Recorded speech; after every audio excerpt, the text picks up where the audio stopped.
Hey everybody, welcome back to Jeff Bowles Central. So when I was a kid, there was a certain first-person shooter, magic-based first-person shooter called Heretic. And in all the time since, there really hasn't been another one until now. It's a game called Immortals of Aveum, and I only compare the two because the gaming media has been comparing the two. Or rather, they did compare the two when this Immortals game came out late last year. I avoided this game when it came out last year. I don't really remember why, other than the fact that the reviews were not super glowing, and the community reviews were not super glowing. But also, I don't know, I was playing other stuff, Baldur's Gate maybe, I don't know, something else. But I was intrigued, especially since it seemed to bear some kind of resemblance to that old Heretic PC game. Heretic was basically just Doom with magic, but, you know, pretty much all first-person shooters in the 90s were Doom with something, so, you know, not surprising. So this game now is in the Xbox Game Pass. It just came on the Game Pass last week. Furthermore, it was free last month for PS Plus subscribers on PlayStation 5. So odds are, if you didn't get to play it but wanted to play it last year, no matter what system you're on, unless you're on PC, I don't know what's going on with Steam these days, it's free, or was free, and very easy to play. So I picked it up. I downloaded it. I played it for you. I'm making a video now, and I gotta tell you, all the comparisons to this and Heretic, total BS.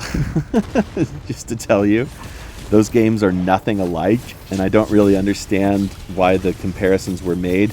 This is really more of a modern first-person shooter anyways, or it wants to be. It tries to be in so many ways, but then there's so many ways that it doesn't even bother trying to be a modern shooter. And really, that's what it is. It's best to think of Immortals of Aveum as a first-person shooter with magic instead of guns, right? And for everything that it does right, and it does do a lot right. So this is the first game from Ascendant Studios. They're very proud of it. There's like a disclaimer at the beginning of the game when you first boot it up, saying this is our first game. We're really proud of it. Let us know what you think. And it was published by EA.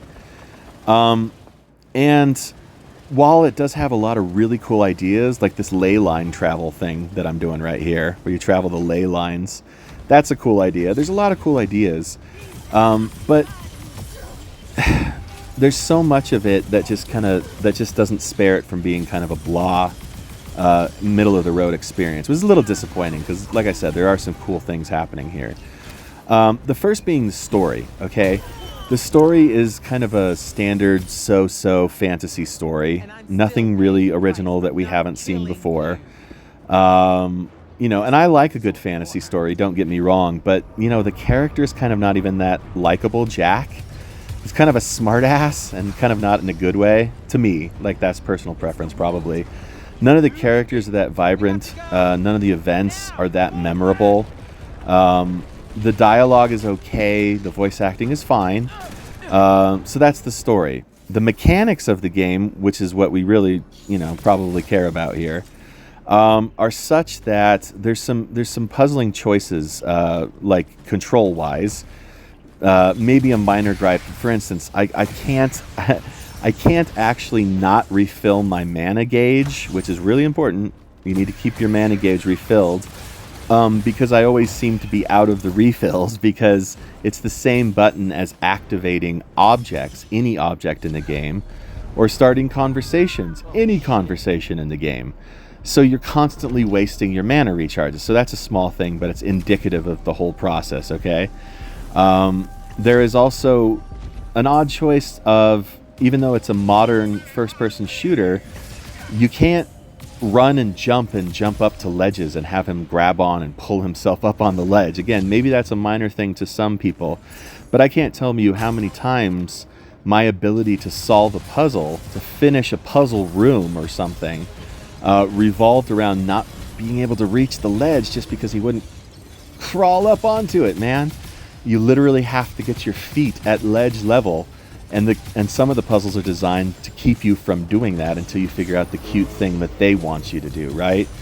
And that's kind of the design philosophy of the whole thing, and that's kind of why I feel it's flawed. Like, for instance, the world itself, it's a pretty world. It looks nice. There's tons of great particle and lighting effects and stuff, but it's so narrow and channeled. I feel like this is a game that really could have benefited from an open world, or more of an open world type scheme, even just like a limited open world structured together, chained together kind of thing that some games do these days. I realize that open world games tend to have some BS that goes with them, like, you know, endless fetch questing and you know, constant repetition of areas and just doing the same things over again. But look, even the enemy variety in this thing is a little underwhelming. They constantly keep it fresh with new toys to play with, and new abilities, and, you know, upgrading and getting new gauntlets and stuff to do more powerful versions of the 3 core magics, which are basically green is earth magic or life magic, and then blue is defensive, or yeah, basically, and then red is kind of like rage magic, right? And the whole world, there's tons of stuff to investigate, and there's little secret nooks and crannies, and it's always a chest or something, right? And the puzzles take really great advantage of the different types of colored magic. And the magic doesn't just extend to attacking, it also extends to some of the objects that you get to use. For instance, blue also is an attack, but it's also your shield. So, you know, like I said, but the fact is that you're only ever killing the same guys again and again and again. They do ramp up and they get bigger and bigger, but they're bullet sponges, whereas you can barely take a hit without using this shield that you're seeing right here. You have to use it. You have to use, and the dodge mechanic is kind of off balance because you can't just keep using it. You have to wait for it to recharge. It's not a super mobile game. I mean, I could imagine this thing if I was like jumping around and, like I said, climbing up ledges and taking, you know, high ground positions and stuff like that, raining magic down, but it's always surface level, kind of slow, kind of channeled, kind of old school, right? But not in a great way. And, you know, again, the comparisons to something like Heretic, while I understand them, they're kind of BS because, well, maybe they're not as BS as I think, because even Heretic was channeled. But back then, they didn't have the advantage of open worlds. You know what I mean? They didn't have the advantage of all these modern mechanics. I would love this thing if it played a little bit more, dare I say it, a little bit more like Call of Duty, or a little bit more like Battlefield. Or you know what? If we're going to compare it to Doom, how about the new Doom games that are so fast and fluid and fun and powerful and sleek? How would this game have been if it played something more like that? Or something like even Apex Legends, okay? The mobility, or Titanfall. The mobility is what I'm talking about. The speed. I need the speed. I need the enemy variety that I'm craving. And I also, frankly, need bigger worlds that are more open and less channeled, because that really makes me feel hemmed in. It really makes me feel like I'm playing an old school shooter, which there's nothing wrong with old school shooters, but this thing really would have shined with some of those modern mechanics, some of those modern ideas, more of those modern ideas. It's really colorful, but I gotta tell you, the more I played it, the less I wanted to play it. And it's not a super lengthy game, but there you go. Okay, that's my call on Immortals of Aveum.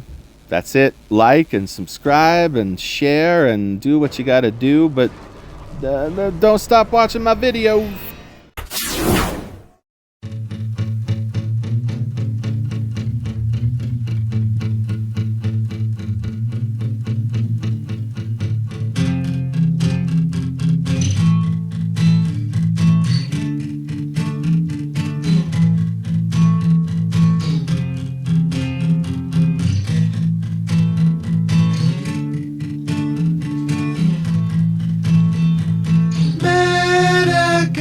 School when I was 9,